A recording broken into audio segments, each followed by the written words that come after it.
Shalom and welcome to Jerusalem Studio. The Joint Comprehensive Plan of Action, or JCPOA, born in the summer of 2015, is no longer alive.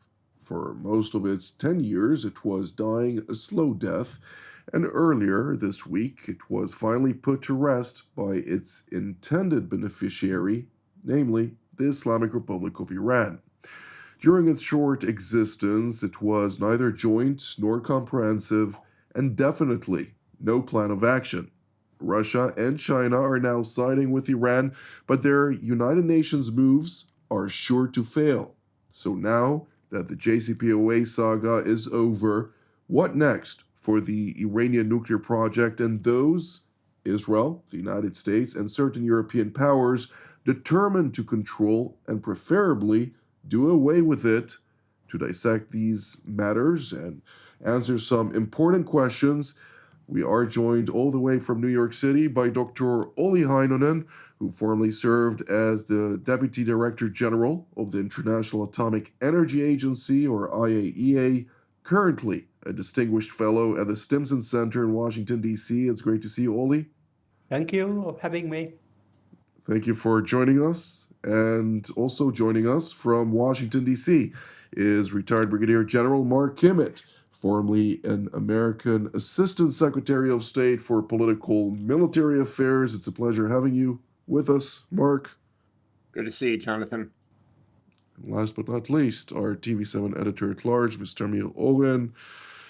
Emil, the B-2 bombers that came and obliterated some of the installations are not the last of the Iranian aspirations to bring about a evolved or materially evolved project that may indeed edge towards nuclear proliferation of weapon-grade material. But with that said and done, right now we're on the diplomatic stage. Well, if the project was obliterated, how come so fast it is coming back to life? A phoenix coming rising from its ashes. So maybe it wasn't really obliterated, it was damaged, but we will have to see. Well, the reference of obliteration, of course, was on 3 installations, but let's continue from there. So,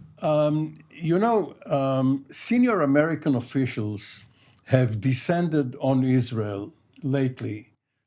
Vice President Vance and the emissaries Kushner and Witkoff, and of course the Admiral Brad Cooper of CENTCOM, and at least publicly, none of them have raised Iran as an issue, which means that while it is still a very important, maybe even crucial topic, it is not urgent.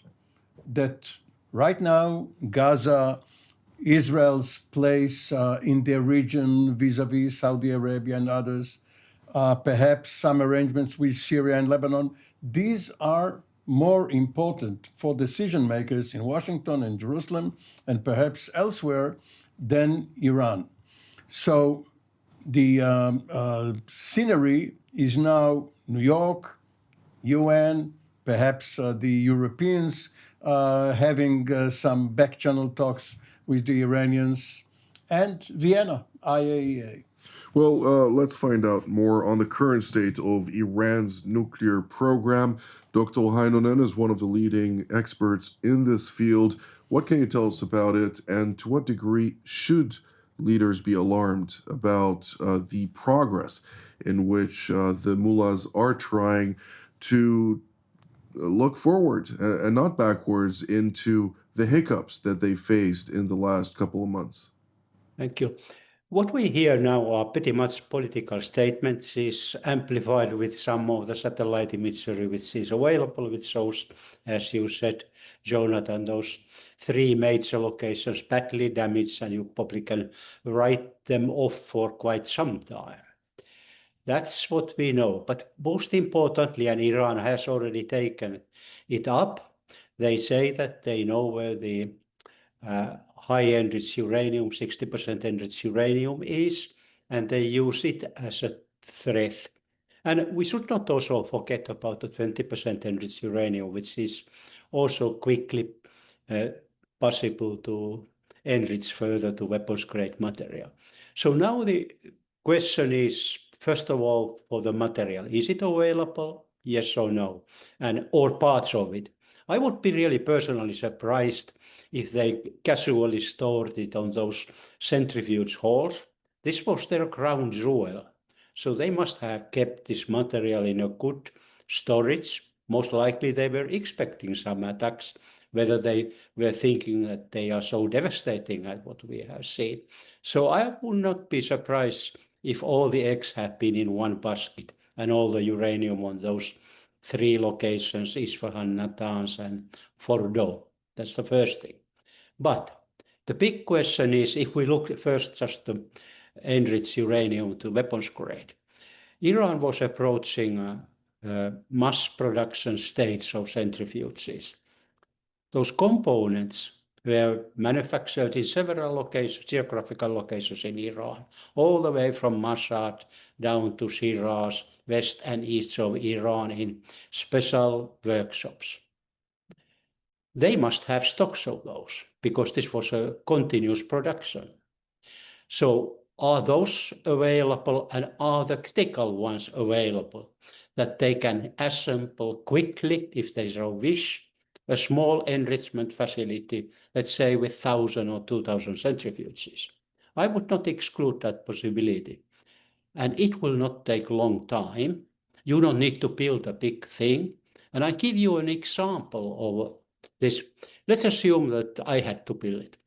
I would put it deep underground, but I would not dig a new Fordow. When I was in Finland in 1970s and 80s, we had nuclear waste studies 500 meters deep in the Swedish rock, 500 meters rock. What we took an advantage was an old iron mine. We built our laboratories, test site underground, and didn't spend a penny for excavation of new tunnels. We used those and the infrastructure that was in place. Iran has a lot of mines, so they could very easily take one of the tunnels and put there, in a fairly short period of time, some 2,000 centrifuges and put them pinning. That won't take long if they have those parts, perhaps a month or 2 if they are in the storage. So this is, I think, what we are facing, and it's important now to get the IAEA on site, to get Iran to comply with its safeguards agreement obligations, which have nothing to do with the JCPOA. They are obliged to tell regularly where is the nuclear material and have IAEA access to verify it. And IAEA verification standards for this kind of material is that once a month you need to verify the stock of that. That's we do all but the IAEA does all over the world. Iran should not be an exception from that. So the ball is on one hand in the corner of IAEA, and one hand in the corner of UN Security Council, which can use the sanctions, which are now at least of the opinion of UK, France, and quite a few other countries in force, and use that to convince Iran that it's time to let the IAEA in. Which Iran is obliged to under the Non-Proliferation Treaty, of course, which it remains a signatory to, the NPT namely. Now, General Kimmitt, I'd like to hear your take on this and draw from what we just heard from Dr. Heinonen. You were, among others, also a head planner at the U.S. Central Command. Obviously, the United States military has various contingencies to contend with a scenario of breakout. It won't necessarily do so alone. Stronger together, it has partners and allies potent enough to be able to assist the United States in bringing about a brief end to Tehran's nuclear aspirations in the event that it decides to move forward. But nonetheless, what do you see and what do you assess at this point in time? Well, first of all, this is all about intelligence. You can't strike what you don't know. And this is where I'd go back to Amir's comments at the beginning. I would find it surprising if the issue of Iranian nuclear program was not at the top of the list, or at least second of the list of the discussions in private between Israel and the United States delegation. Invariably, Bragg Cooper said, hey, where are we on the next round of contingency planning for a restrike on Iran? So I think it's implausible that they wouldn't be talking about that. Second, as I said, the main issue is all about intelligence. I think that had we known where those inventory locations were of either material or centrifuges, they would have been taken out in the first case. So I think there's a serious intelligence gap for any strike on that would, quote, obliterate, unquote, the capability for a breakout. So I think that intelligence needs to up its game. Breakout, as we saw with North Korea, can happen instantly, and that is something that you got to get ahead of, because you can't put the genie back in the bottle very easily once you've achieved breakout status. And it's important also to put an emphasis on the fact that whatever kinetic response you do implement in this context, it is merely temporary. And the Iranians do, of course, lose within the sequence of time the ability to immediately break out. But nonetheless, there is still enough room to maneuver. And if it did, of course, protect its various crown jewels and a number of workshops, as Dr. Heinonen mentioned, that is something that, as General Kimmitt just noted, needs to be uncovered by the intelligence community if it's not already there. Yes, but there is also the domestic dimension in all three important capitals here: Tehran, Washington, and Jerusalem. In Tehran, the economy is in such utter collapse that they have to consider whether it's worth pursuing just for prestige what they have done over the last several years. In Washington, President Trump prides himself on bringing peace, or at least a ceasefire, and he wants Iran to take part in the expansion of the Abraham Accords. Which Ayatollah Khamenei already revoked any type of dialogue with the Americans at this point. But if we only look at the literal responses of whoever takes part in public negotiations, we wouldn't have any agreements at all, ever. So yes, this is the position that Khamenei has staked out.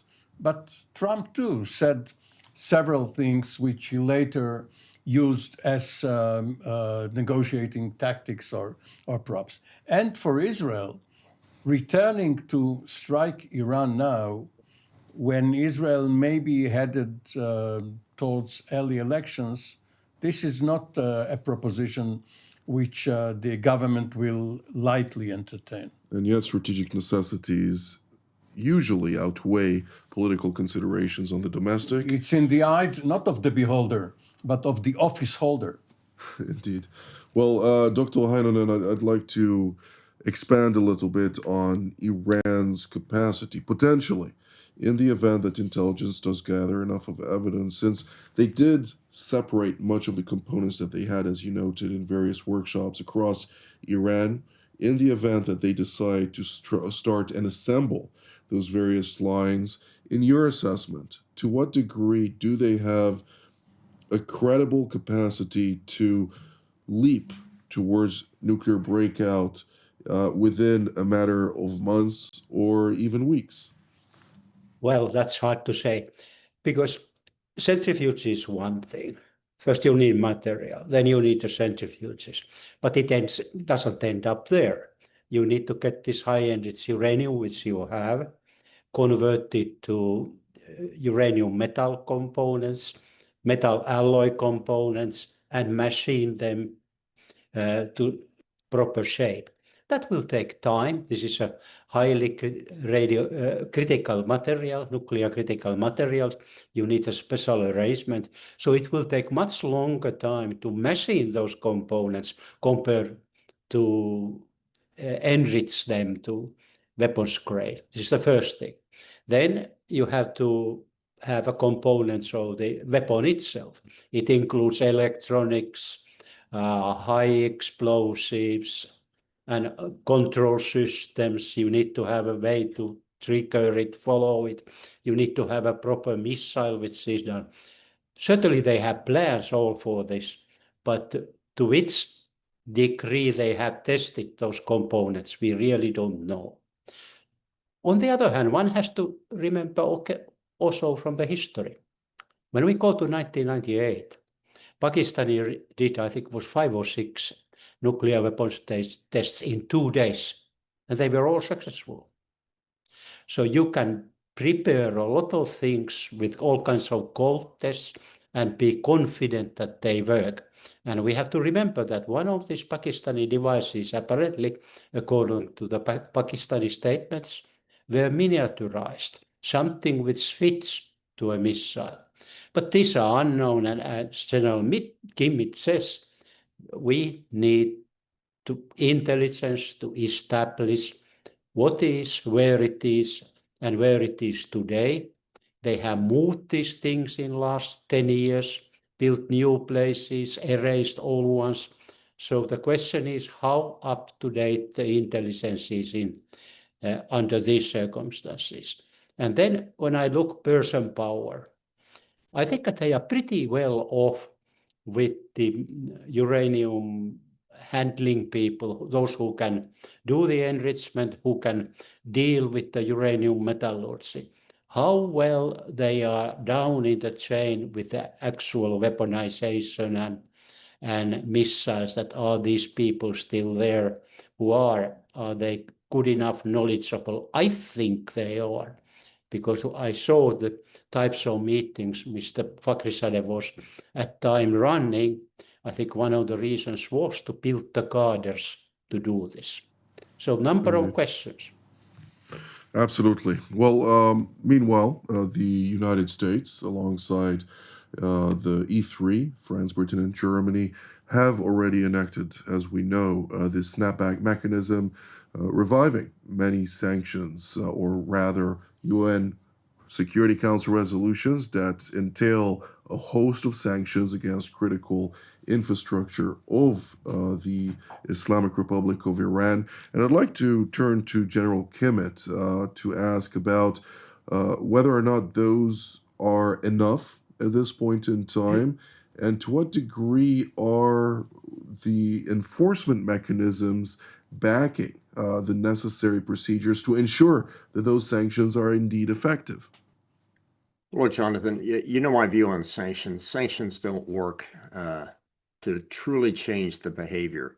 I think we need to understand the psychology of what's happening inside of Iran right now. In fact, everything is suggesting that the sanctions are just another reason why the Iranians ought to hold firm. I'm surprised they haven't used the oldest propaganda campaign in the world that's based in fact, which is every country that has given up its nuclear program, except for South Africa, has seen a pretty tough change in its situation. Libya, Iraq, Syria, now we're seeing what happened. We certainly wouldn't be seeing a war inside of Ukraine if they were still nuclear armed.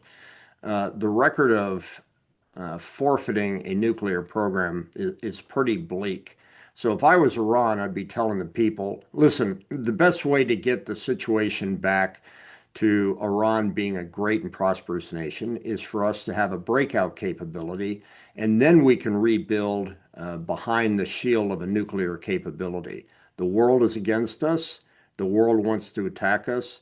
The world is doing everything in its power, except for a few countries, to bring us down. The only way to bring us back is through the nuclear shield. So just suffer a little bit more, and before you know it, we will be fine.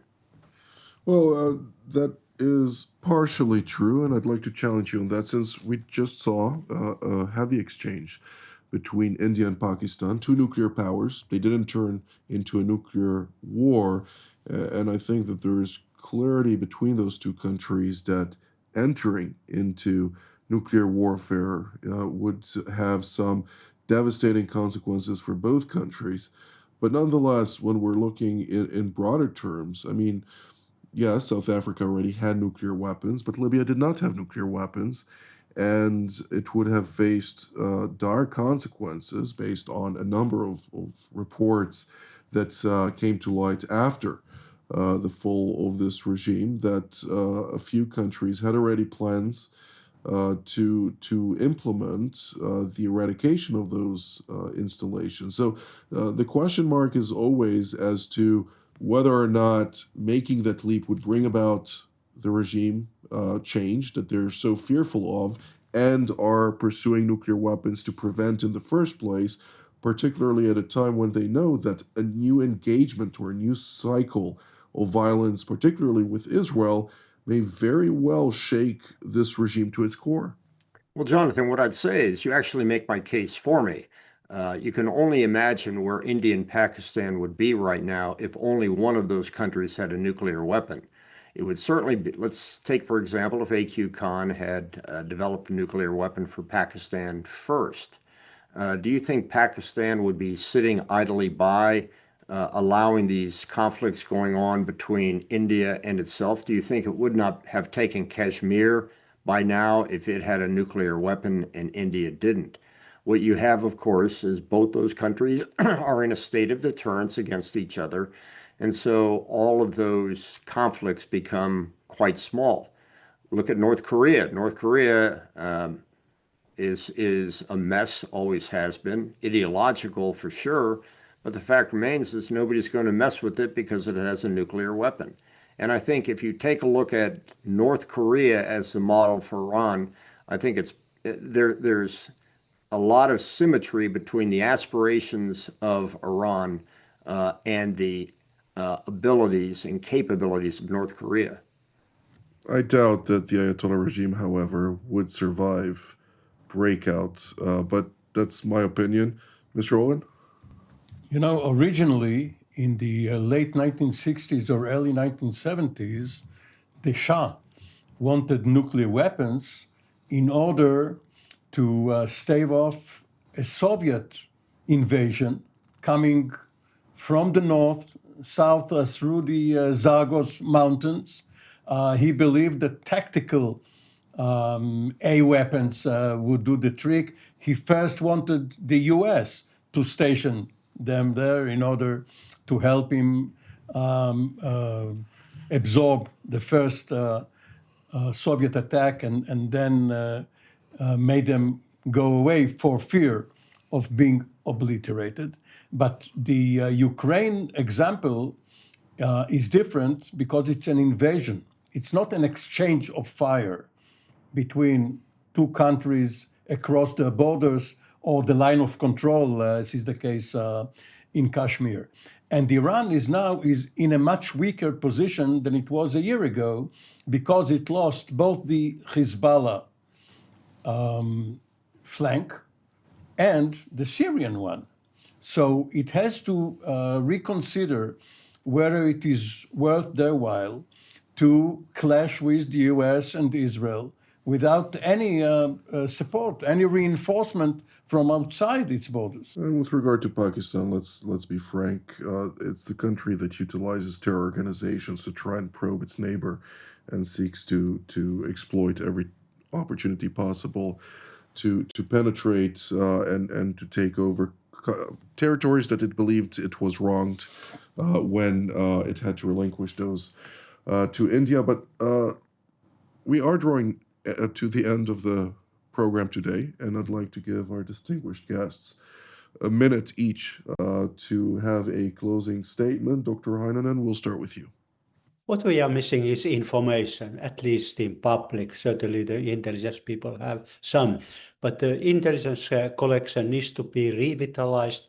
People have to understand that any action which are taken, positive or negative, it will be based on solid, corroborated intelligence.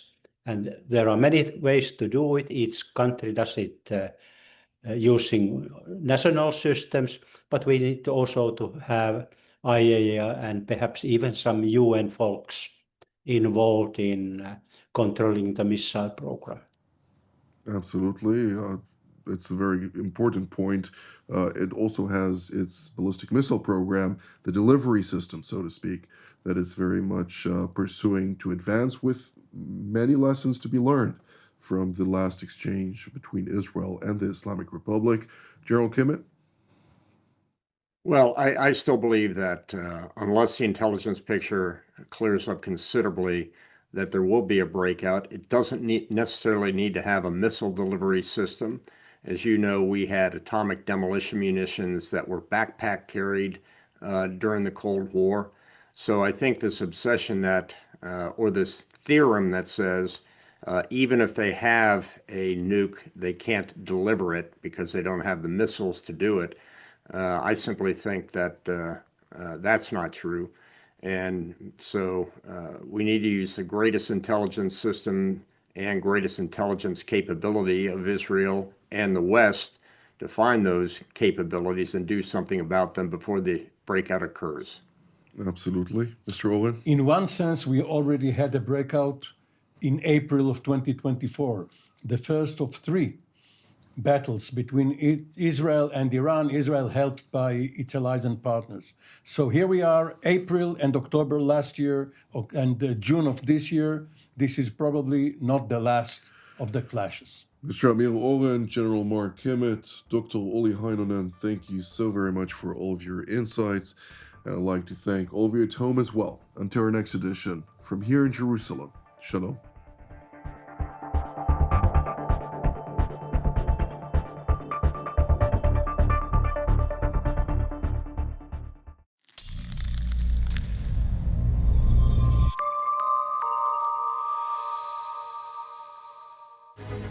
My name is Eran Lerman. I used to be Deputy National Security Advisor to the Government of Israel, currently Vice President of the Jerusalem Institute for Strategy and Security, a think tank, and the editor of the Jerusalem Strategic Tribune.